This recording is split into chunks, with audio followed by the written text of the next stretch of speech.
to tell you why I believe no one has gone to jail up until this point and why it seems like nothing is happening. I get it. You're frustrated. You're furious even. You've seen the Wiener laptop, the Hunter Biden laptop, politicians enriching themselves by selling us out. Hillary deleting tens of thousands of emails after they were subpoenaed. Rich and powerful people that abused women and children with a guy that didn't kill himself walking around scot-free.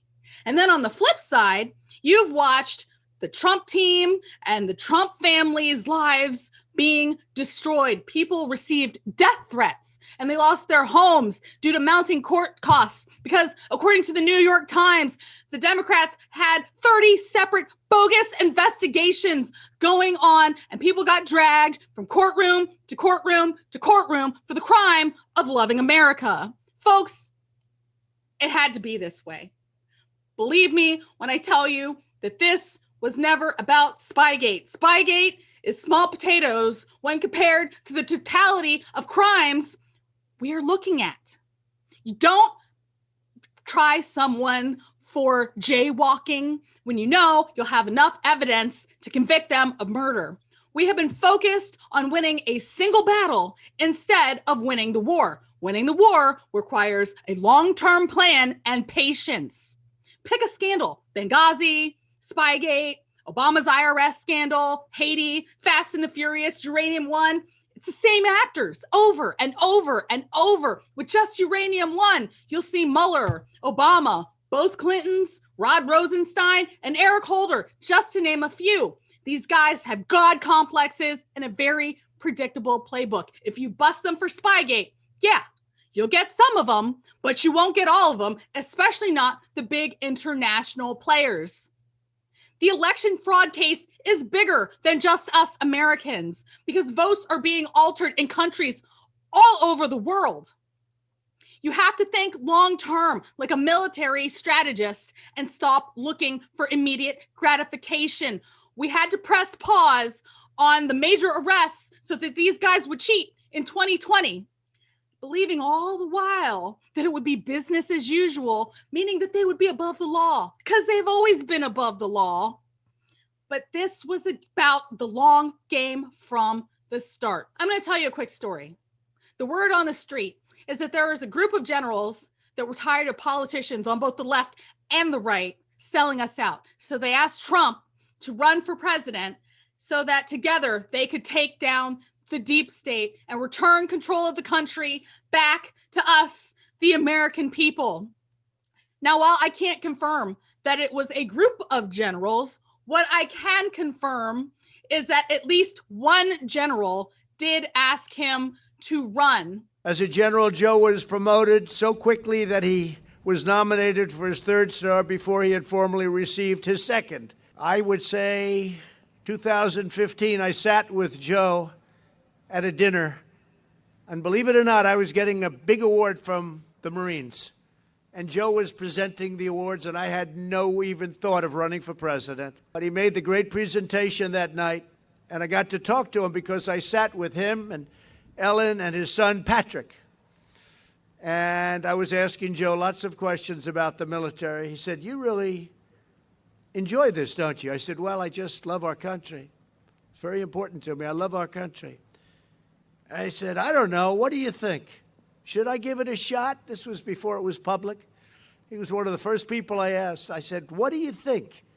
You think I'd have a shot? If I get it, we're going to rebuild that military. It's going to be stronger than ever before."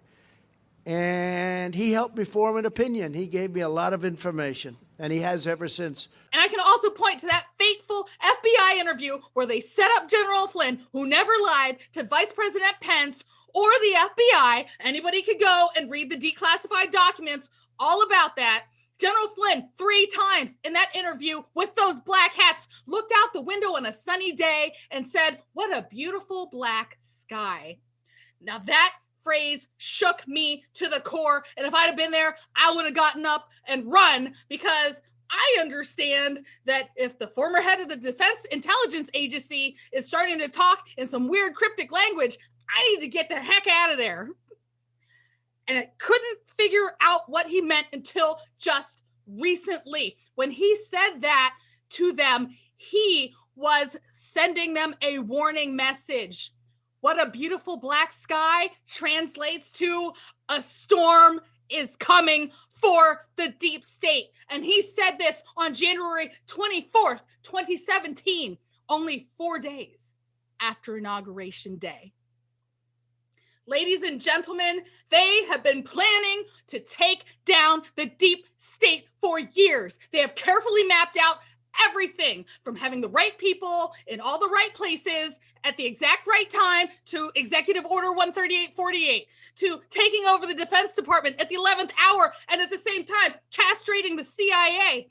Everything that they have thrown at President Trump has failed gloriously, and this will too. This time is no different. The Trump team did not prosecute people so that they would commit crimes without fear of being prosecuted and commit crimes. They did. Their hubris allowed them to fall into a masterfully constructed trap. And right now, you are watching them lash out in desperation as they slowly realize that the walls are closing in. And I would be remiss if I did not admit that I do take a perverse pleasure in watching them flopping around like fish out of water, gasping for their last breaths.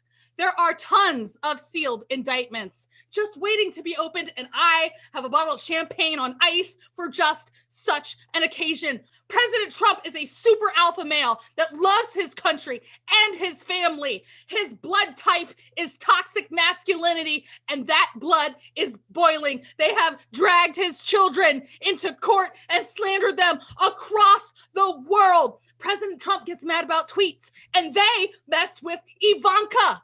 Ivanka, you know how he feels about Ivanka. Do you honestly think he's going to let this go? Revenge is a dish best served cold, and winter is coming. These morons have been caught on film, and President Trump is going to rain holy hellfire down on these deep state swamp rats. There will be nowhere to run. There will be nowhere to hide, and there will be no forgiveness. Nothing can stop what is coming.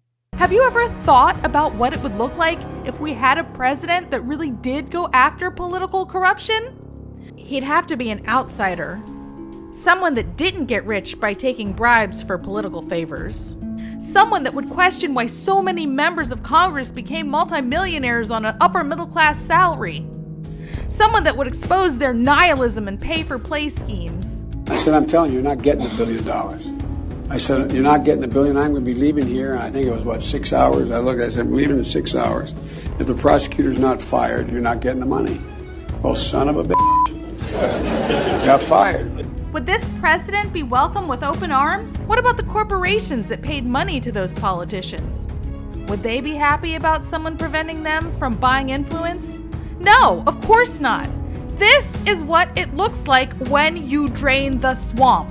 You are mercilessly attacked on all sides, and the utterly despicable way that President Trump has been treated would have broken a lesser man. Our movement is about replacing a failed and corrupt political establishment with a new government controlled by you, the American people. The Washington establishment and the financial and media corporations that fund it exists for only one reason: to protect and enrich itself. The political establishment that is trying to stop us is the same group responsible for our disastrous trade deals. They've stripped away these towns bare and raided the wealth for themselves and taken our jobs away out of our country, never to return unless I'm elected president. Anyone who challenges their control is deemed a sexist, a racist, a xenophobe, and morally deformed. The Clinton machine is at the center of this power structure. We've seen this firsthand in the WikiLeaks documents, in which Hillary Clinton meets in secret with international banks to plot the destruction of U.S. sovereignty in order to enrich these global financial powers, her special interest friends, and her donors. Honestly, She should be locked up. The most powerful weapon deployed by the Clintons is the corporate media. Hillary Clinton is also given approval and veto power over quotes written about her in the New York Times. They definitely do not do that to me. In my former life, I was an insider as much as anybody else, and I still know what it's like to be an insider. It's not bad. Now I'm being punished for leaving the special club and revealing to you the terrible things that are going on having to do with our country. They knew they would throw every lie they could at me and my family and my loved ones. They knew they would stop at nothing to try to stop me. But I never knew it would be this vile, that it would be this bad, that it would be this vicious. Nevertheless, I take all of these slings and arrows gladly for you. I take them for our movement so that we can have our country back. I didn't need to do this, folks, believe me. Believe me, I built a great company and I had a wonderful life. I could have enjoyed the fruits and benefit of years of successful business deals and businesses for myself and my family. Instead of going through this absolute horror show of lies, I'm doing it because this country has given me so much, and I feel so strongly that it's my turn to give back to the country that I love. But I also know that it's not about me. It's about all of you, and it's about our country. The only thing that can stop this corrupt machine is you. The only force strong enough to save our country is us. The only people brave enough to vote out this corrupt establishment is you, the American people. We will take back this country for you, and we will make America great again.